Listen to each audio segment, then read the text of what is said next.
Good morning, and welcome to American Water's fourth quarter 2025 earnings conference call. As a reminder, this call is being recorded and is also being webcast with an accompanying slide presentation through the company's investor relations website. The audio webcast archive will be available for 1 year on American website's investor relations website. I would now like to introduce your host for today's call, Aaron Musgrave, Vice President of Investor Relations. Mr. Musgrave, you may begin. Good morning, everyone, and thank you for joining us for today's call. At the end of our prepared remarks, we will open up the call for your questions. Let me first go over some safe harbor language. Today, we will be making forward-looking statements that represent our expectations regarding our future performance or other future events. These statements are predictions based on our current expectations, estimates, and assumptions. However, since these statements deal with future events, they are subject to numerous known and unknown risks, uncertainties, and other factors that may cause actual results to be materially different from the results indicated or implied by such statements. Additional information regarding these risks, uncertainties, and factors, as well as a more detailed analysis of our financials and other important information, is provided in the fourth quarter earnings release and Form 10-K, each filed yesterday with the SEC. This call will include a discussion of non-GAAP financial information. A reconciliation of our historical adjusted earnings per share to GAAP earnings per share can be found in the appendix of the slides for this call. And finally, all statements during this presentation related to earnings and earnings per share are meant to refer to diluted adjusted earnings and earnings per share. With that, I'll turn the call over to American Water's President and CEO, John Griffith. Thank you, Aaron, and good morning, everyone. Let's turn to slide 5, and I'll start by covering some highlights of 2025. You can see here an abbreviated list of some of our key financial and other accomplishments for the year, and David and Cheryl will add to these in their remarks. As we announced yesterday, we achieved 2025 financial results near the upper end of our expectations. Adjusted earnings were $5.64 per share for the year, compared to $5.18 per share in 2024. Our results reflect the clear execution of our plan in 2025, which delivered EPS growth of 8.9%. Our regulatory and state teams were very active this past year, completing and initiating several significant general rate cases in 2025, while enhancing our ongoing communications with key stakeholders. These cases are driven by infrastructure investments needed to serve our customers. They punctuate the focus we have on providing safe, clean, reliable, and affordable service to approximately 14 million people across our footprint. And as you can see, we invested over $3 billion in 2025 to help achieve that mission. I'm proud to say that we again achieved our goal of keeping residential water bills well under 1% of median household income on average across our footprint. Given the national and state-level dialogue on affordability, including utility bills, our focus on high-quality, affordable service remains very important. This is also why we strive to continue adding new customers to the American Water system as a core piece of our business model. We know through 140 years of experience that scale and regionalization will translate into more affordable and efficient operations for customers we're privileged to serve. With over 104,000 customer connections under agreement heading into 2026, we're pleased to be executing on that aspect of our long-term plan. Finally, our company's ability to stay focused on serving our customers safely and reliably this past year was tremendous. As you'll see in this year's 10-K and proxy statement, we had an outstanding year in 2025 in terms of performance based on several key safety and water quality metrics. And of course, as I'll talk about more in a few minutes, we ended the year with the announcement that we entered into a definitive merger agreement with Essential Utilities. We look forward to sharing with many of our states, including through the regulatory approval process, the benefits this merger will bring to customers and other stakeholders over the near and long term. I believe the overall takeaway today for investors is that our strong execution in 2025, coupled with our low-risk, top-tier capital growth plan, demonstrates American Water's ability to deliver on its long-term plan. I'm confident we will execute on our plans for 2026 and beyond building on the momentum we have from 2025. Turning to slide 6, we are affirming our 2026 earnings guidance of $6.02 to $6.12 per share. This represents our expectation of 8% EPS growth in 2026 compared to our adjusted 2025 EPS, consistent with what we laid out last fall and aligned with our expectation to achieve consistent EPS and dividend growth well within the 7 to 9% range through 2030 and beyond. We've demonstrated during these last few years and with our guidance for 2026 that our business plan is strong and compelling. On slide 7, we are again affirming our long-term targets and drivers of growth in the business. Our commitment to solving problems for our customers remains steadfast, including addressing aging infrastructure and water quality challenges, and doing so with a keen eye towards customer affordability. We believe this foundation, coupled with the capital investment needs that lie ahead, uniquely positions American Water to achieve consistently strong earnings and dividend growth for many years to come. In closing, on slide 8, I'm pleased to share that we've already achieved a few milestones on the path to closing our merger with Essential Utilities since the October announcement. I want to thank our respective companies' legal, regulatory, and financial teams for their excellent work over the last few months to timely file for all of the necessary state, regulatory, and shareholder approvals. As I mentioned earlier, we are eager to demonstrate to commissions and other important stakeholders in the months ahead the positive elements this merger will bring to the mission of serving our customers. On the shareholder front, we were pleased to announce last week that shareholders of American Water and Essential overwhelmingly voted in favor of the respective merger-related proposals during the special meetings on February 10th. On behalf of American Water's board, I want to thank our shareholders for their time, attention, and support of the proposed merger, which we expect to close by the end of the first quarter of 2027. We are very excited about the opportunity to bring together our two great companies to form a leading water and wastewater utility company in the country for the benefit of our combined customers and shareholders. With that, I'll hand it over to David to cover our financial results, rate case updates, and balance sheet strength in further detail. David? Thanks, John, and good morning, everyone. Starting on slide 10, I'll add a few remarks on our full year results. Before I begin, though, I want to note that going forward, we'll be discussing our EPS results on an adjusted basis, which you heard John reference in his remarks. We believe communicating adjusted earnings per share, which will remove the impact of items such as merger-related transaction costs, will allow the company to more accurately reflect and compare its ongoing performance across periods. As Aaron mentioned, a reconciliation of historical GAAP earnings per share to adjusted earnings per share is included in the appendix of the presentation. So with that said, consolidated earnings were $5.64 per share, up 46 cents per share versus the same period in 2025. Revenues were higher by $1.70 per share, driven by authorized rate increases to recover investment across our states. Revenues were also higher from recently completed water and wastewater acquisitions and organic customer growth. In looking at operating costs, O&M expense was higher by 42 cents per share, driven primarily by employee-related costs and increased production costs, mainly higher pricing on purchased power.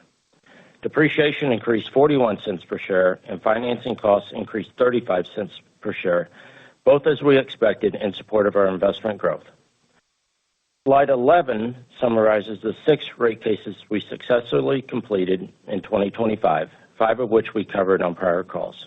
In December, we received a final order in Kentucky where we're authorized an annualized revenue increase of $18 million based on an ROE of 9.7% and an equity layer just north of 52%.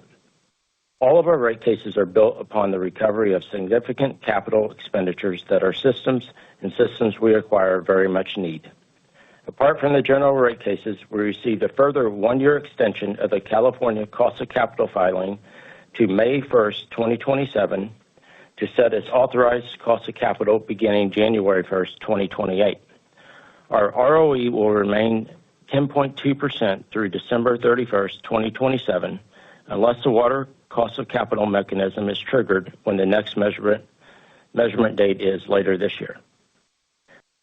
Slide 12 covers the latest regulatory activity in our states. On active cases, you can see we have general rate cases in progress in 7 jurisdictions. Our cases in West Virginia and Maryland are furthest along. We expect to receive final orders in both cases in the coming weeks. Our cases in Virginia and California are progressing as expected, and we have upcoming milestones in those cases, as you can see on the slide. On November 14th, we filed a general rate case in Pennsylvania reflecting $1.2 billion in system investments through mid-2027. We are seeking $169 million of annual revenue, and we expect new rates, if approved, to take effect in August 2026. On January 16th, we filed a general rate case in New Jersey reflecting $1.4 billion in system investments through December 2026. We're seeking $146 million of additional annual revenue, and we expect new rates, if approved, to take effect in the fall of 2026. On January 27th, we filed a general rate case in Illinois reflecting $577 million in system investments through December 2027. We're seeking a 2-step increase totaling $134 million of additional annual revenue, and we expect step 1 of new rates, if approved, to take effect in January 2027.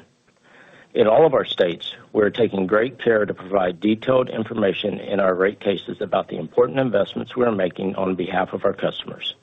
And we are, as always, providing a thorough review of our strategies to enable all customers to afford their water and wastewater service. Turning to slide 13 for a brief review of considerations we shared last fall regarding our outlook for 2026 results. As John mentioned, we affirmed our 2026 adjusted EPS guidance range of $6.02 to $6.12 per share, which again represents 8% annual growth. At the heart of our plan is a commitment to invest responsibly for our customers while prudently managing operating costs to support customer affordability and earn our allowed returns. The central part of this discipline is our ongoing focus on operational efficiencies, identifying areas that we can control to help moderate O&M growth over time. This focus aligns with the interests of our regulators, customers, and investors and supports service affordability. We are also affirming the financing plan we shared last fall, covering 2026 to 2030. The plan includes an estimated total of $2.5 billion of external equity issuances, with approximately $1 billion to be settled in mid-year 2026 from the equity forward from last August. No other equity issuances are in the plan until 2029. The level and timing of external equity is tied very simply to our need to fund growth and maintain our strong financial position. Finally, as highlighted in the release last night, the $795 million secured seller note due from the sale of HOS was repaid in full on February 13th, which aligned with our 2026 guidance assumption of repayment around year-end 2025. And while not called out on this slide, I'd like to again note that our Military Services Group, which proudly serves 18 military installations across our country, continues to add incrementally to our earnings growth expectation in 2026. And finally, slide 14 provides a look at our balance sheet and liquidity profile. Our total debt to capital ratio as of December 31st, net of the $98 million of cash on hand, was 59%. As I just mentioned, we received payment in full of the HOS note last week and still expect to settle the roughly $1 billion of proceeds from our equity forward in the middle of this year. We anticipate these proceeds, along with our planned long-term debt financing in 2026, will keep us well within our target of less than 60% debt to total capital. We will remain A-rated at S&P with a stable outlook, and just last month, Moody's affirmed our solid Baa1 investment-grade credit rating and stable outlook. Both agencies note our trend of credit-supportive regulatory outcomes and expected sustained FFO to debt ratios well within the current ratings thresholds. We are confident our business and financial profile, including FFO to debt, will continue to support our current investment-grade credit ratings. With that, I'll turn it over to Cheryl to talk more about our capital program, affordability, and our recent acquisition activity. Cheryl? Thank you, David, and good morning, everyone. Starting on slide 16, we successfully invested approximately $3.2 billion of capital into our systems in 2025, which is right on our expected amount. Our low-risk annual capital plan is made up of hundreds of individual projects, which our teams do a great job of executing. These projects are mostly focused on pipe replacement, but we also are upgrading our above-ground treatment facilities, putting in PFAS remediation, removing lead service lines, and investing in updated technologies like smart meters. We continue to expect that these capital investments in infrastructure and acquisitions will grow regulated rate base at a long-term rate of 8 to 9%. Investing in needed infrastructure on a continuous basis drives consistent reliability of our services and water quality. These investments are crucial for us to deliver on our core mission of providing safe, clean, and reliable water and wastewater services. But we are also laser-focused on doing this affordably for our customers. As John mentioned, and we continue to show here, our residential water bills are meeting our target and are projected to remain under 1% of our customers' median household income over the long term. And lastly, on slide 17, we continue to be well-positioned for growth through acquisitions across many states, with 104,000 customer connections under agreement from deals totaling $582 million. The size and breadth of our acquisition program at American Water continues to improve as we invest in dedicated resources and center-led strategies to accomplish our 2% goal for customer additions. The regulatory approval process for the Nexus Water Group systems is progressing well. Early termination of the waiting period was granted last week under the Hart-Scott-Rodino Act, and we also have received approval from the regulatory commissions in several states. Our progress to date leads us to believe that the closing date remains favorable to occur by August 2026. In addition to the Nexus systems, we currently have 19 acquisitions in 6 states under agreement for $267 million that would add about 58,000 customer connections, not including our proposed merger with Essential Utilities. The need for system consolidation across our footprint is as strong as it's ever been. This is driven by the need for infrastructure upgrades, regulatory and health-based compliance, and operational enhancements. Our business development organization has been strengthened over the past few years to support the continued development, execution, and closing of municipal deals. With that, I'll turn it back over to our operator to begin Q&A and take any questions you may have. We will now begin the question and answer session. To ask a question, you may press star then one on your touch-tone phone. If you're using a speakerphone, please pick up your handset before pressing the keys. If at any time your question has been addressed and you would like to withdraw your question, please press star then two. At this time, we will pause momentarily to assemble our roster.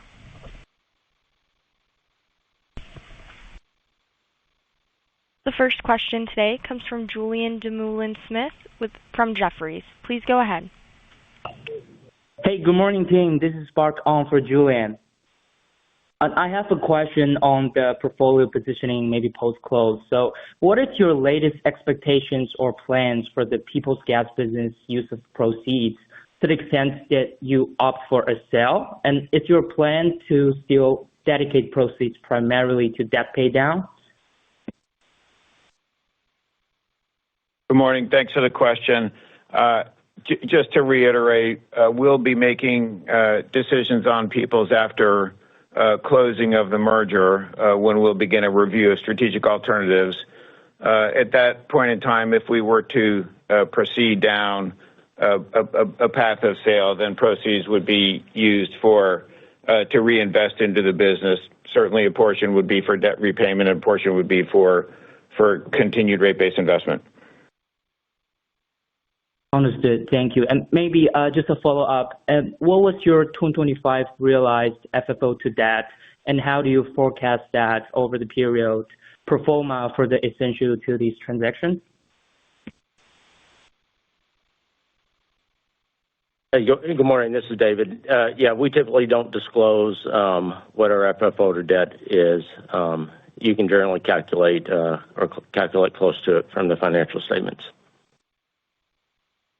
Got it. Thank you. One last one, very quickly. So do you expect to reach settlements in the Pennsylvania, New Jersey, and Illinois rate cases pending?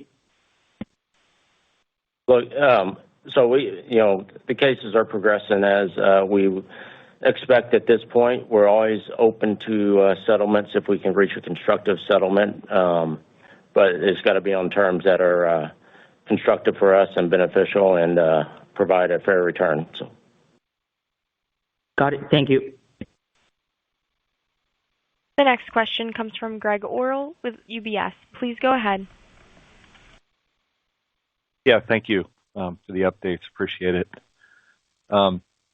With regard to Nexus, what are the key approvals that are remaining to close there? And also the PFAS settlement monies that are coming in. Have you received all of those at this point, or are there incremental dollars to come in going forward? Thank you. Yeah, thanks, Greg. This is Cheryl. As far as the Nexus approvals, we've received approvals in a few states, but still have about 5 states left. All those states are progressing very well. I think we're close on several states of getting additional approval. And right now, everything seems to be progressing as we would expect on the normal timeline. So no challenges or concerns there from our perspective. As far as the proceeds for the PFAS payback, we have gotten some proceeds and have been giving them back to our customers as our commissions have allowed us to do that. We're still working through the regulatory process on some of those paybacks to the customers at this point. But there will be future payments. Some of the payments were structured in a way that we'll get additional payments next year and the year after that. So. Got it. Thank you. Again, if you have a question, please press star then 1. The next question comes from Ru Jai with Mizuho. Please go ahead. Hi, good morning. This is Ru from Mizuho on behalf of Anthony Crowdell. Going back to Pennsylvania for a second, with the increased affordability scrutiny under Shapiro, how does that affect the likelihood and pace of your ongoing rate cases in Pennsylvania? I'm curious to see how you would characterize your approach to proceedings in Pennsylvania in general going forward. Thank you. Hey, Ru, good morning.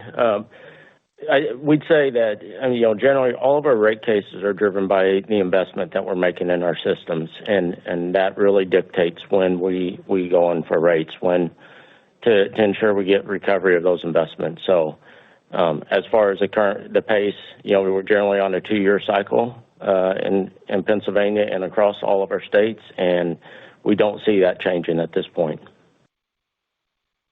Okay, thank you for the color there. Just to follow up on that, same question, but for New Jersey. As we all know, affordability is also very salient these days under new Governor Sherrill. You filed the rate case earlier this year with testimony expected in summer. But how does this timing interplay with the 180-day BPU study initiated after inauguration, where the governor, directed BPU to decide on affordability levers as we speak? Yeah, I'll try to make sure I answer your question if I understood it correctly about filing our case related to the governor's comments. And I'll revert back to what I said for Pennsylvania, that all of our cases, and then the New Jersey case, is driven by the investment that we're making in the systems. When you look at affordability for us, as compared to other utilities, our bills are less than 1% of median household income, which we view as very affordable, and we're forecasted to be below 1% through 2035 across our system. Great. Thank you so much. Appreciate it. The conference is now concluded. Thank you for attending today's presentation. You may now disconnect.